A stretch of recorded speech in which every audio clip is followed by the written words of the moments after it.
ದೀಪಜ್ಯೋತಿ ಬೆಳಕನ್ನು ಸಮೃದ್ಧಿಯ ಶುಭ ಸಂಕೇತವೆಂದು ಪರಿಗಣಿಸಲಾಗುತ್ತದೆ.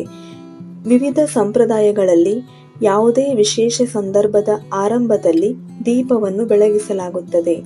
ಮನೆಯಲ್ಲಿ ಸಕಾರಾತ್ಮಕ ಶಕ್ತಿಗಾಗಿ ಮಕ್ಕಳಿಗೆ ದೀಪಗಳನ್ನು ಬೆಳಗಿಸಲು ಕಲಿಸಬೇಕು. ದೀಪಜ್ಯೋತಿ ಶ್ಲೋಕ: ಶುಭಂ ಕರೋತಿ ಕಲ್ಯಾಣಂ ಆರೋಗ್ಯಂ ಧನಸಂಪದಃ ಶತ್ರುಬುದ್ಧಿ ವಿನಾಶಯ ದೀಪಜ್ಯೋತಿರ್ ನಮೋಸ್ತುತೆ. ಶ್ಲೋಕದ ಅರ್ಥ: ಕಲ್ಯಾಣ, ಶುಭ, ಉತ್ತಮ ಆರೋಗ್ಯ, ಧನ ಸಮೃದ್ಧಿ ಮತ್ತು ಶತ್ರುಗಳ ಬುದ್ಧಿಶಕ್ತಿಯನ್ನು ನಾಶ ಮಾಡುವ ದೈವಿಕ ಬೆಳಕಿನ ಮುಂದೆ ನಾನು ನಮಸ್ಕರಿಸುತ್ತಿದ್ದೇನೆ.